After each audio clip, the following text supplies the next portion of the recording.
una madre, 2 hermanos y un viejo auto que desató una tormenta. Todo por una herencia que escondía mucho más que recuerdos, guardaba heridas, silencios y un secreto de amor. Gracias por estar aquí, corazón lindo. Recibimos personas maravillosas de todo el mundo y me haría muy feliz saber desde dónde estás viendo este video ahora. No olvides dejar tu like y suscribirte al canal. El sonido del motor viejo llenaba el aire de la tarde como un suspiro de otro tiempo. Era un Dodge azul celeste, con la pintura desgastada por los años, pero aún con ese brillo terroso de las cosas que no solo envejecen, sino que viven. La madre estaba allí, de pie al lado del auto, acariciando el capó con una ternura que no era por el metal, sino por la memoria. Sus dedos temblaban levemente, tal vez por la edad, tal vez por el peso de los recuerdos. Cerró los ojos por un segundo, y en su mente volvió a oír la risa del esposo cuando se subía al auto, el canto desafinado de los hijos en el asiento trasero, el olor a tierra mojada cuando regresaban del campo. Ese coche era un álbum de recuerdos con ruedas, y ahora se convertiría en el epicentro de una tormenta familiar. Carlos llegó sin avisar. El hijo mayor apareció por el portón sin siquiera saludar, caminando a pasos largos, tensos, con la mirada fija en el auto. Apenas cruzó el patio, gritó con voz seca y cargada de reproche que ese coche era suyo, que su padre siempre le había dicho que un día sería suyo porque fue él quien aprendió a conducir en él, quien lo llevó al trabajo tantas veces cuando aún vivían en la capital. Sus palabras no eran solo exigencia, eran acusación. La madre lo miró con una mezcla de sorpresa y dolor, y antes de poder responder, apareció Miguel, el hijo menor, saliendo del cobertizo con las manos sucias de grasa, como de costumbre. Dijo con voz firme que el coche no tenía dueño escrito en ningún papel, que había sido él quien lo mantuvo andando durante los últimos años, que cuando el padre ya no podía ni caminar, fue él quien lo subía al asiento, quien lo llevaba al hospital, quien escuchaba sus silencios durante el camino. Carlos lo interrumpió con un bufido, dando un paso hacia él. Dijo que Miguel solo se había quedado porque no tenía vida, que nunca salió del pueblo, que era fácil decir que cuidaba del padre cuando no tenía otra cosa que hacer. La madre alzó las manos pidiendo calma, pero su voz temblaba, su alma estaba desgarrada viendo a sus hijos enfrentarse como enemigos. Intentó decir que el coche era solo un objeto, que lo importante era que recordaran lo que ese auto significaba para su padre. Unión, viajes en familia, tardes de campo. Pero Carlos, con los ojos rojos y el cuerpo tenso como una cuerda a punto de romperse, la miró fijamente y le dijo que siempre tuvo un preferido, que desde niños ella había mimado más a Miguel, que ahora estaba regalándole el último pedazo del padre. Miguel apretó los puños, no tanto por las palabras, sino por el dolor que contenían. Respondió con voz baja que él nunca pidió ser el favorito, que solo hizo lo que era correcto, que no entendía cómo algo que su padre amaba tanto podía convertirse en motivo de odio. Carlos lo empujó ligeramente al pasar junto a él y caminó hasta el auto. Puso la mano sobre el techo del coche como si estuviera reclamando un trofeo, y dijo con amargura que si era necesario lo sacaría de allí por la fuerza, que no necesitaba permiso de nadie para llevarse lo que le correspondía. La madre, aún con la mano temblorosa, se acercó a él y dijo que eso no era lo que su padre hubiera querido, que lo último que le pidió antes de morir fue que mantuvieran la familia unida.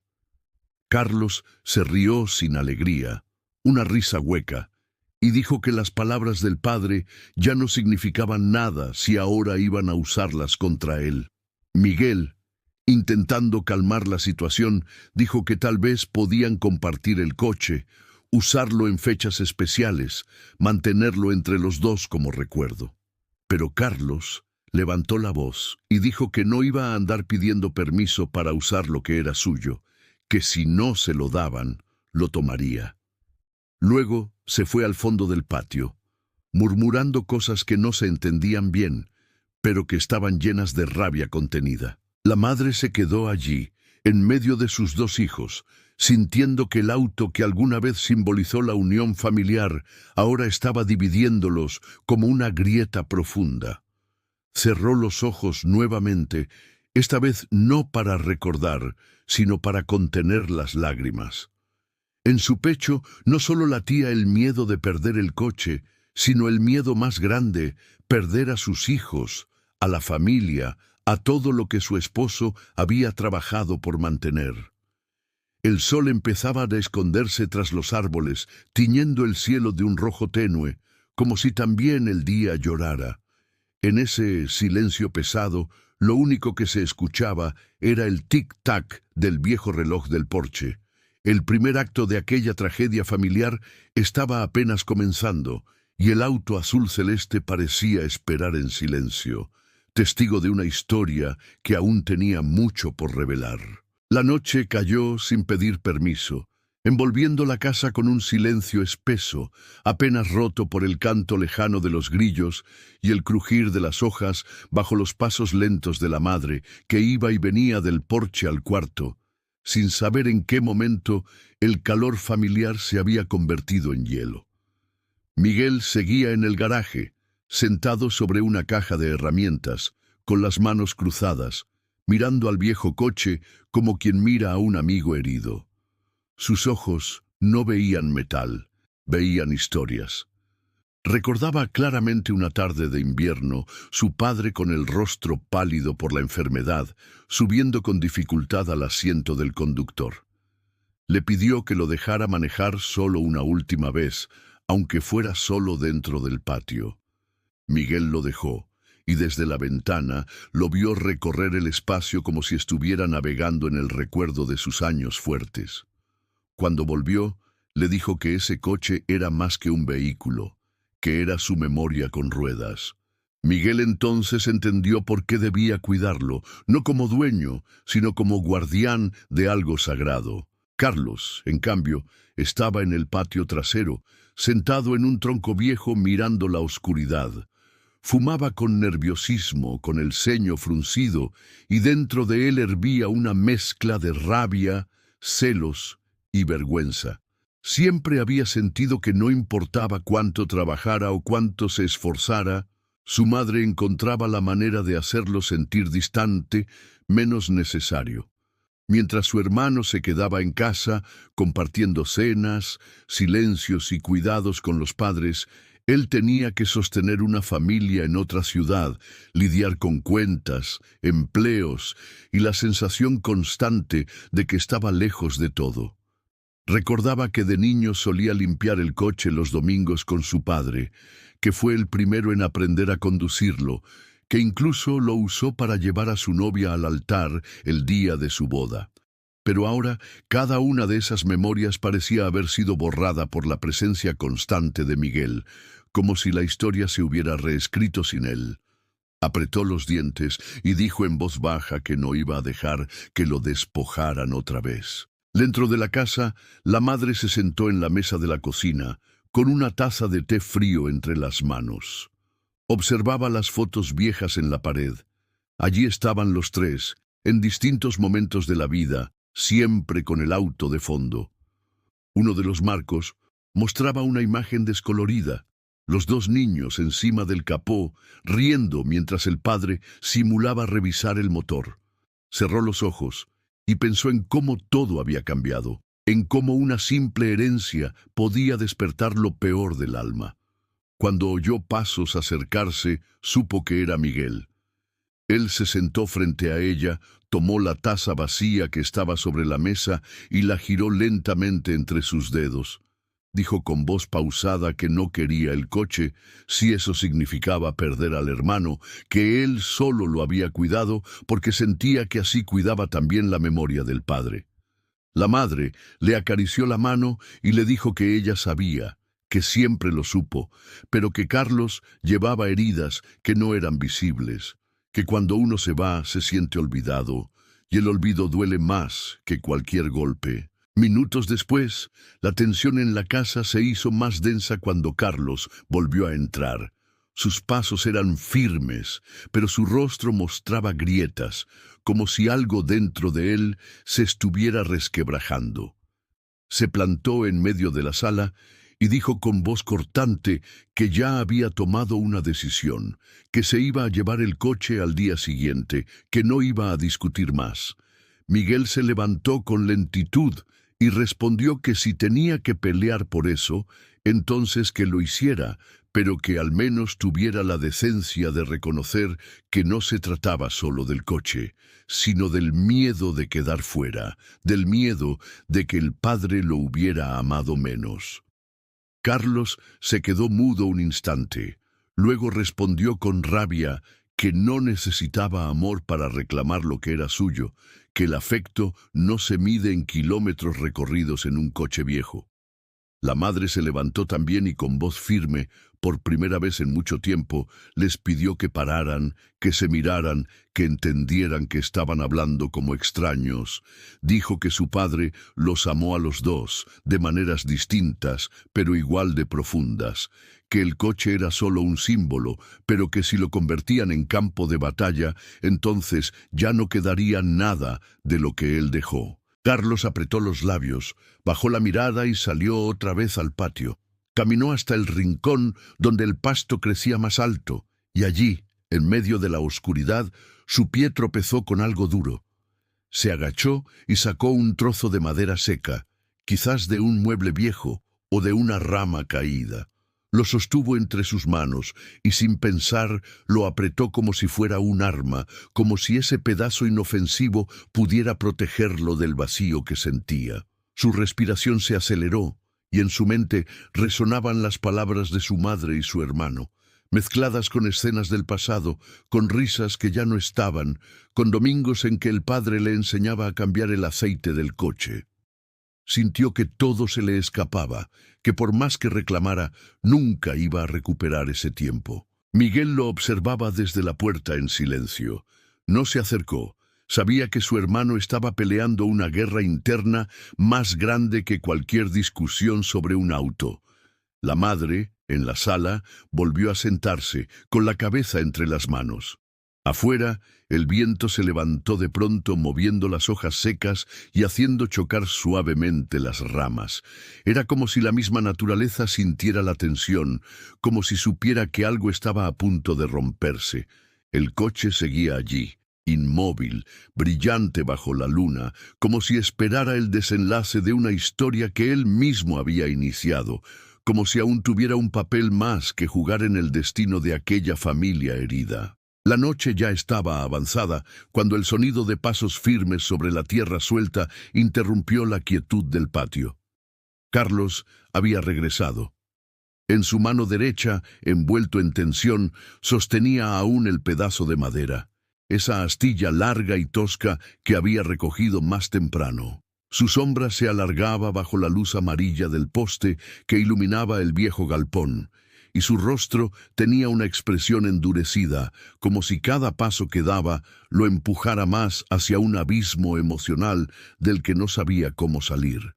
Sus ojos estaban fijos en el auto, ese Dodge azul que ahora parecía más un símbolo de guerra que un recuerdo amoroso. Se acercó con determinación al vehículo y sin apartar la vista del capó, murmuró que esta vez nadie iba a impedirle recuperar lo que le pertenecía, que ya había aguantado demasiado, que ser siempre el hijo ausente no significaba ser el hijo invisible. Miguel escuchó los pasos desde dentro del cobertizo. Se había quedado allí, fingiendo que organizaba herramientas, pero en realidad estaba esperando. Salió con lentitud, limpiándose las manos en un trapo viejo, y cuando vio a su hermano acercarse al coche, supo que algo había cambiado. Le habló sin alzar la voz, diciéndole que esa no era la manera, que podían sentarse, hablar, buscar una solución como hermanos. Carlos giró la cabeza hacia él con una mirada cargada de resentimiento y le respondió que las conversaciones no servían cuando la otra parte ya había decidido quedarse con todo. Dijo que durante toda la vida había tenido que ceder, que adaptarse, que mirar desde lejos cómo Miguel era siempre el que estaba cerca, el que recibía el reconocimiento, la atención, y que ahora no iba a quedarse de brazos cruzados mientras le quitaban el último pedazo de su padre. La madre apareció en la puerta de la casa justo cuando los dos estaban frente al coche. Llevaba una bata de lana sobre los hombros y los ojos enrojecidos por el llanto. Su voz tembló cuando pidió que pararan, que no era justo, que el dolor de la pérdida no se aliviaba con gritos ni con peleas, que el padre de ellos estaría destrozado si viera lo que estaba ocurriendo. Carlos, apretando la madera con más fuerza, dijo que estaba harto de las palabras bonitas, que toda la vida había vivido con la sensación de ser un invitado en su propia casa. Dijo que si tenía que romper el coche para que nadie más lo tuviera, lo haría sin dudarlo. Miguel dio un paso adelante, alzando una mano como quien trata de calmar a un animal herido, y le suplicó que soltara la madera, que nadie estaba en su contra, que el verdadero enemigo era el silencio entre ellos, no ese auto. Pero en ese momento todo se rompió. Carlos, empujado por la rabia, levantó la madera con intención de golpear el capó, de descargar en ese metal todos los años de frustración, de distancia, de sentirse fuera. La madre, en un impulso desesperado, se lanzó entre él y el coche, extendiendo los brazos como un escudo humano. Gritó que no permitiría que el legado de su marido se convirtiera en ruina. Carlos no alcanzó a frenar del todo su movimiento, y el golpe, que iba destinado al coche, rozó violentamente el hombro de ella, haciéndola caer de rodillas con un gemido ahogado. El trozo de madera cayó al suelo con un sonido seco que pareció sacudir la tierra misma. Miguel corrió hacia su madre, la sostuvo con cuidado, susurrando su nombre una y otra vez, preguntando si estaba bien. Ella respiraba con dificultad, y aunque el golpe no había sido profundo, el dolor era evidente. Carlos retrocedió un paso, luego otro, como si acabara de despertar de una pesadilla.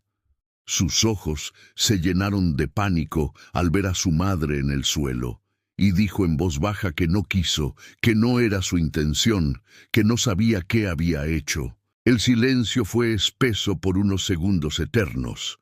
Ni los grillos se atrevieron a cantar. Miguel miró a su hermano con una mezcla de rabia, decepción y tristeza, y le dijo que se fuera, que ya había hecho suficiente daño por una noche. Carlos intentó acercarse, pero la madre, aún en el suelo, levantó la mano con suavidad, como si le pidiera espacio, tiempo, distancia. Carlos comprendió, aunque le dolió más de lo que esperaba. Se giró, caminó hacia la oscuridad y desapareció entre las sombras del patio, dejando atrás no solo el trozo de madera, sino también una parte de sí mismo que había estallado sin control. Miguel ayudó a su madre a levantarse con cuidado y la acompañó adentro. Mientras la acomodaba en el sofá y buscaba hielo para el hombro, ella susurró que todo había salido de control, que no entendía cómo habían llegado a ese punto. Él le respondió que a veces el dolor no encuentra palabras y entonces grita con gestos que nadie entiende. La madre lo miró con los ojos empañados y le dijo que no odiara a su hermano, que lo que Carlos necesitaba no era el coche, sino sentirse visto, escuchado, perdonado. Miguel asintió en silencio, sin estar del todo seguro si podía hacerlo, pero entendiendo que al final el perdón era el único camino que podía salvar lo que aún quedaba de familia. Afuera, el trozo de madera yacía en la tierra como testigo mudo de una noche en que las heridas se abrieron, pero también como símbolo de que tal vez, después de romperse, algo nuevo podía empezar a construirse. El hospital olía a desinfectante y silencio. El pasillo era largo, con luces frías que no sabían de consuelo, y los pasos de Miguel resonaban como latidos en un corazón inquieto. Caminaba al lado de una camilla empujada por una enfermera, donde su madre, con el brazo inmovilizado y el rostro pálido, lo miraba sin decir palabra, como si el dolor físico fuera menor frente al dolor emocional que llevaba por dentro. La noche anterior no había dormido, ni él ni ella. Apenas un par de horas interrumpidas por imágenes repetidas del golpe, de la caída, del rostro de Carlos desfigurado por la culpa. Ahora estaban allí, en esa sala blanca, donde el médico había dicho que, por suerte, el golpe no había causado fractura, solo una fuerte contusión en el hombro. Pero lo que nadie podía diagnosticar ni curar era la fractura que se había abierto en el alma de aquella madre, rota por dentro al ver a sus hijos enfrentados. Miguel se sentó a su lado, tomó su mano con suavidad y después de un largo silencio le preguntó si quería que denunciara a Carlos, si debía hacer que respondiera por lo que había hecho. Ella giró la cabeza lentamente y con voz baja, casi como un suspiro, dijo que no, que él ya estaba sufriendo más de lo que cualquier juez podría imponerle, que lo que hizo no fue un acto de maldad, sino de desesperación. Agregó que lo conocía, que Carlos no era un hombre violento, solo un hijo herido, confundido, que había vivido mucho tiempo sintiendo que siempre llegaba tarde a todo. Miguel se quedó callado, pero por dentro una parte de él no lograba aceptar tan fácilmente, no porque quisiera venganza, sino porque la imagen de su madre cayendo al suelo no se le borraba de la mente. Le preguntó si de verdad pensaba perdonarlo así, sin más, y ella respondió que el perdón no era algo que se daba cuando el otro lo merecía, sino cuando uno quería dejar de cargar con el odio. En otro lugar, a kilómetros de distancia, Carlos estaba sentado en un banco de una estación de servicio, con el rostro hundido en las manos y los ojos hinchados. No había dormido, no había comido, apenas había podido respirar sin sentir que algo dentro de él se rompía un poco más. Frente a él, su auto alquilado descansaba sin moverse, como esperando una decisión que no llegaba. Tenía el teléfono en el bolsillo, pero no se atrevía a llamar. Había pasado toda la noche recordando a su padre esa última conversación en la que, antes de morir, le pidió que cuidara a su madre, que no se alejara del todo, que aunque viviera lejos, nunca dejara de ser parte de la familia. En ese momento, había sentido sin entender el peso de esas palabras. Ahora entendía. Miró hacia el cielo gris, tragó saliva con dificultad y dijo en voz baja que no sabía si podría arreglar lo que rompió, pero que al menos tenía que intentarlo. Volvió al pueblo entrada la tarde del día siguiente. No fue directo a la casa. Se detuvo primero en un lavadero. Limpió el Dodge con sus propias manos, cada centímetro, como si con cada trapo húmedo también estuviera pidiendo perdón. Luego fue al taller de un viejo amigo del padre, quien aún conservaba algunas piezas del modelo original. Le pidió que le ayudara a ajustar los detalles, que no quería que el auto volviera a la casa como símbolo de conflicto, sino como un gesto de reconciliación. Mientras trabajaban, le contó todo, con la voz quebrada, y aquel hombre mayor, de manos curtidas y alma paciente, le dijo que a veces los hijos tardan en entender lo que los padres construyen con tanto amor, que el tiempo cura, pero el gesto sincero abre la puerta al perdón. Horas después, Carlos se detuvo frente a la casa. El cielo estaba cubierto, como si también él esperara la resolución de una historia incompleta. No bajó de inmediato. Sacó de su mochila un sobre que había escrito en la estación de servicio. Dentro, una carta breve pero profunda, escrita con el corazón roto. Decía que lo sentía, que no había excusa para lo que hizo, que entendía si su madre no quería verlo más, pero que aún así necesitaba dejar claro que no peleaba por un coche, sino por sentirse parte de algo que creía haber perdido, que el dolor de no ser visto lo había llevado a actuar de la peor manera, que lo único que pedía era la oportunidad de enmendar, no el pasado, sino el presente. Tocó la puerta con timidez. Fue Miguel quien abrió. Se miraron durante un largo segundo en silencio, hasta que Carlos extendió el sobre sin decir palabra. Miguel lo tomó, lo leyó de inmediato y luego levantó los ojos. Le dijo que no sabía si su madre querría verlo, que aún estaba débil, pero que lo iba a intentar. Carlos asintió, bajó la mirada y murmuró que no esperaba nada. Solo quería entregar el coche como debía haberlo hecho desde el principio. Miguel se apartó, dejó que su hermano pasara. En la sala, la madre estaba sentada en su sillón con una manta sobre las piernas. Al verlo, su rostro se iluminó con una mezcla de sorpresa, tristeza y alivio.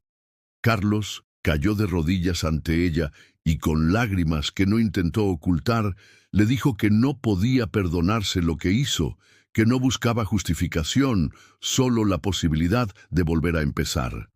Ella extendió la mano herida, acarició su cabello como cuando era niño y le dijo que un hijo siempre puede volver si lo hace con verdad.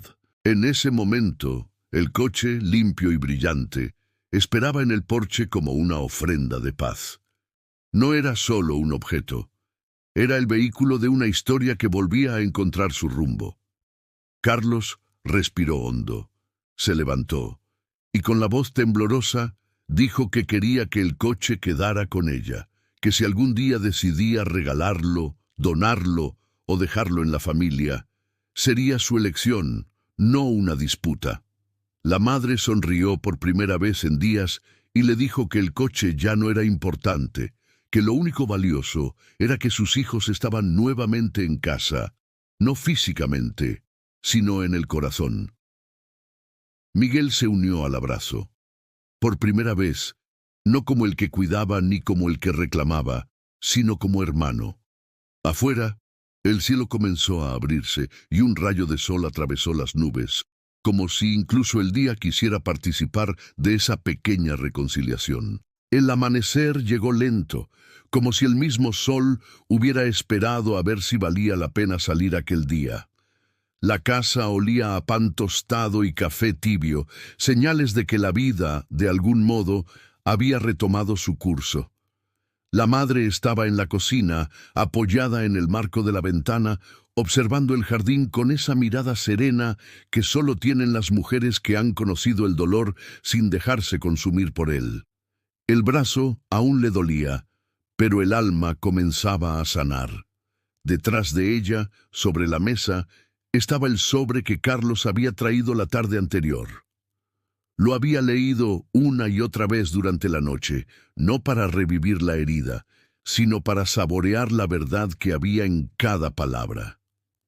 Sabía que no todos los hijos sabían pedir perdón así, con humildad, con lágrimas, con actos en lugar de excusas. En la sala, Miguel acomodaba unos retratos en la estantería. Había encontrado una fotografía que no veía desde hacía años. Los tres, su padre, él y Carlos, abrazados junto al coche durante un viaje a la sierra. En esa imagen estaban sonriendo de verdad, sin resentimientos, sin distancias. Dijo en voz baja que el tiempo se había encargado de distorsionar esas memorias, de pintar con sombras lo que había nacido con luz, pero que esa foto probaba que alguna vez fueron una familia unida. Su madre se acercó y le dijo que lo importante no era lo que el tiempo borraba, sino lo que aún podía escribirse. Le pidió que se cambiara de ropa, que fueran al cementerio, que sentía que era el momento de llevarle flores a su padre, de contarle que las cosas, por fin, estaban tomando otro rumbo. Carlos llegó poco después, con una camisa sencilla y una expresión tranquila, distinta a la del hombre que había empuñado un trozo de madera días atrás.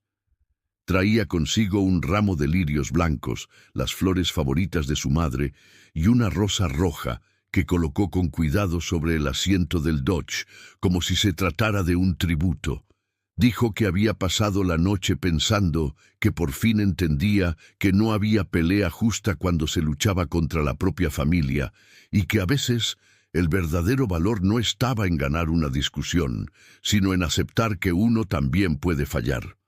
Miguel lo escuchó en silencio, luego le dio una palmada en el hombro y le dijo que él también había tenido que revisar su corazón, que no era fácil compartir el amor de los padres, pero que ahora sabía que no debía competir por él. Los tres subieron al coche, la madre en el asiento del acompañante, Miguel conduciendo y Carlos en el asiento trasero, justo donde solía ir de niño. El motor arrancó con un rugido suave, como si el coche también sintiera que algo nuevo estaba comenzando. Durante el trayecto ninguno dijo mucho, pero el silencio no era tenso. Era un silencio lleno de paz, como si las palabras ya no fueran necesarias para decir lo que importaba. Al llegar al cementerio, caminaron juntos hasta la tumba del padre. La madre colocó las flores con cuidado, acarició la lápida como si acariciara su rostro, y con voz serena dijo que habían pasado días duros, pero que al final sus hijos se habían reencontrado. Le pidió que descansara tranquilo, que su legado no se había perdido, que el amor que sembró aún daba frutos. Carlos se arrodilló frente a la tumba, bajó la cabeza y dijo que lo sentía, que había tardado en comprender, pero que ahora sabía lo que de verdad valía. Agregó que si alguna vez se sintió distante, fue porque tenía miedo de no estar a la altura, de no ser suficiente, y que ese miedo lo había hecho actuar con rabia. Miguel también se agachó y dijo que muchas veces guardó rencores inútiles, que creyó que quedarse al lado de los padres lo convertía en el más justo, pero que ahora entendía que cada hijo lleva su cruz y que todos merecen una segunda oportunidad. La madre cerró los ojos por un momento, respiró profundo y en ese instante el viento movió las ramas de los árboles con una suavidad inesperada, como si el mismo espíritu del padre estuviera allí bendiciendo el momento. Al volver a casa, los tres se sentaron en el porche compartiendo una jarra de limonada. El coche quedaba justo frente a ellos, reluciente bajo el sol. La madre los miró con ternura y les dijo que había tomado una decisión. Dijo que el coche no era de uno ni del otro, que pertenecía a la memoria de todos y que por eso quería donarlo al museo local, para que quedara como testimonio de una familia que aprendió a sanar. Dijo que los objetos se desgastan, pero las lecciones permanecen, y que lo más importante que ese coche les había enseñado era que el amor, aunque se pierda en los caminos, siempre puede volver a casa. Carlos y Miguel se miraron, y por primera vez en mucho tiempo sonrieron al mismo tiempo. No había resentimiento en sus rostros, solo gratitud. Miguel dijo que le parecía una hermosa idea, que ese coche podía inspirar a otros, que quizás otra familia, al ver esa historia, entendiera que el perdón no es una debilidad, sino la mayor muestra de fuerza. Carlos agregó que donarlo era como cerrar un círculo, como dejar ir no solo un vehículo, sino también el dolor acumulado. La madre les tomó las manos y les dijo que se sentía orgullosa de ellos, que su padre también lo estaría, y que en ese momento, más que nunca, sentía que los tenía de vuelta. El sol descendía lentamente en el horizonte, tiñendo el cielo de tonos dorados y rosados. El Dodge, inmóvil, parecía más un monumento que un coche, un símbolo de lo que fue, de lo que pudo haber sido y de lo que aún podía ser. La madre, con la mirada perdida en el cielo, murmuró que el amor del padre siempre condujo ese coche, pero que ahora eran ellos los que tenían el volante. Y en ese instante supieron que, aunque el camino fuera largo, ya no estaban perdidos, porque habían aprendido que a veces la verdadera herencia no se guarda en un garaje, sino en el corazón de quienes saben volver. Esta historia Nos recordó que una herencia no siempre se mide en objetos, sino en las emociones que compartimos y en las decisiones que tomamos cuando todo parece perdido. ¿Qué parte te tocó más el corazón? ¿Te has visto alguna vez en una situación parecida? Vamos a conversar en los comentarios, quiero leerte. Aquí en el canal hay más historias como esta, llenas de giros, emociones y segundas oportunidades que te van a inspirar. Gracias por estar aquí, por regalarme tu tiempo y tu corazón. Eres una persona especial y me alegra muchísimo tenerte conmigo.